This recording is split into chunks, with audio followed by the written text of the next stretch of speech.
क्यों चाहिए आपको? क्या चाहते हैं आप धर्म से? धर्म की व्यवस्था क्यों की गई? बिना धर्म के भी चलते। पशुओं में कौन सा धर्म है? जंगल में कोई धर्म है पशुओं के लिए? कोई ग्रंथ है जिस ग्रंथ के अनुसार पशुओं का जीवन चलता हो? कुरान है या बाइबिल है या वेद है या गीता है या बौद्धों का त्रिपिटक हो? कौन सा ग्रंथ पशुओं की व्यवस्था के लिए बना है? कौन सा? सारी व्यवस्थाएं ग्रंथों का मनुष्य के लिए। धर्म मानव जीवन का, पशुओं का नहीं। तो मनुष्य के जीवन में धर्म क्यों?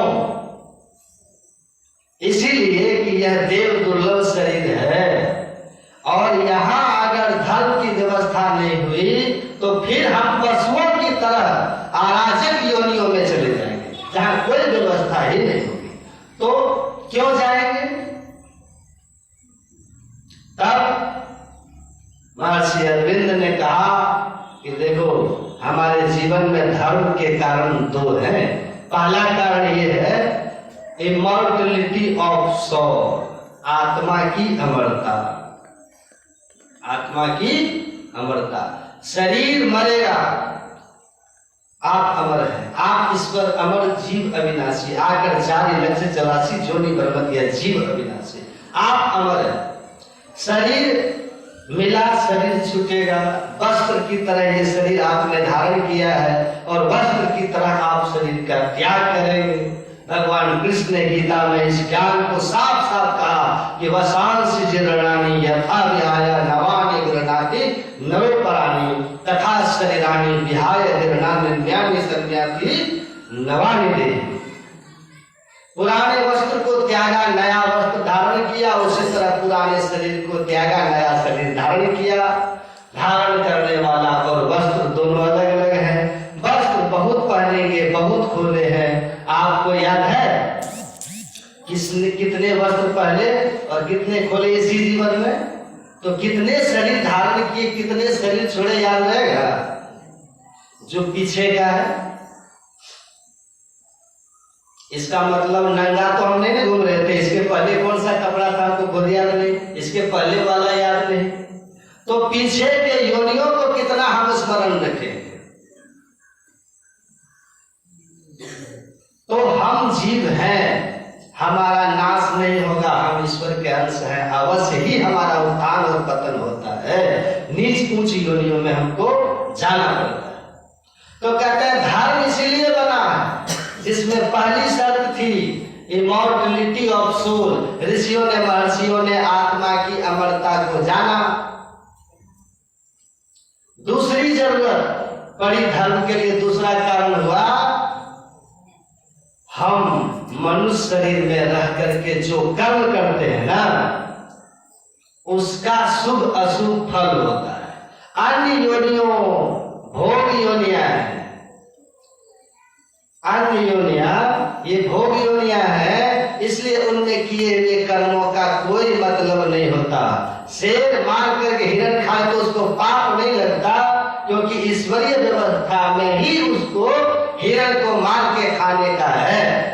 लेकिन हम मनुष्यों के लिए ईश्वर ने विवेक दे करके स्वतंत्रता दी और हमको ये कहा कि आपको तय कर लेना है। स्व विवेक की व्यवस्था भगवान ने की और कर्म करने की पूरी छूट मनुष्यों को दी है। ये ईश्वरीय व्यवस्था है। केवल मनुष्य साधन धाम है, बाकी सब योनियां भोग धाम है। गाय को घास ही खाना है, शेर को मांस ही खाना है। मनुष्य को स्व विवेक से ये तय करना है कि हमको क्या खाना है। यह विवेक कर्मण्यवाधिकारस्ते मा फलेषु कदाचन। भगवान कहते हैं कर्म का पूरा अधिकार आपको हम दे रहे हैं, छूट दे रहे हैं, लेकिन फल हम पर है कि आप चुनाव जो करोगे हम वो निर्णय करेंगे कि चुनाव सही है कि गलत है। सही चुनाव किए विवेक के अनुसार तो उसका सुखद फल, गलत चुनाव हुआ तो दुखद फल। यही मनुष्य के लिए विशेषता है कि आपको विवेक, कर्म की स्वतंत्रता, आप साधन धाम है, स्वर्ग नरक अपवर्ग निषेधि ज्ञान विराग भक्ति सुख देनी, स्वर्ग नरक और अपवर्ग तीनों और जाने के लिए आपको यह रास्ता दे दिया गया है। चुन लीजिए किधर जाइए। चुनाव ये आपका है, चुनाव आपका होगा। क्या आप चयन करते हैं अपने लिए कौन सा मार्ग चुनते हैं? तो कहते हैं पहला आत्मा की अमरता, immortality of soul, and other one is action and aspect. दूसरा है कर्म और इसका फल। तो हम जानते हैं कि बुरा करेंगे तो आज नहीं तो कल, कल नहीं तो अगले शरीर में हमको भोगना ही पड़ेगा, क्योंकि हमारा नाश नहीं होगा कि ये कर्म का फल हमको भोगना ही पड़ेगा। अवश्य में भोक्तव्यम कृतम कर्म शुभाशुभम। तो अशुभ करोगे तो दुख मिलेगा, शुभ करोगे तो सुख मिलेगा। वो कहते हैं धर्म इसीलिए बना कि अमर आत्मा, समझो इस बात को कि ऐसा कर्म मत करना जो आके सिर धुनि धुनि पछताए, काल नहीं कर्म ईश्वर ही मिथ्या दोष लगाए की स्थिति में जाना पड़े। तो चयन आपको ये करना।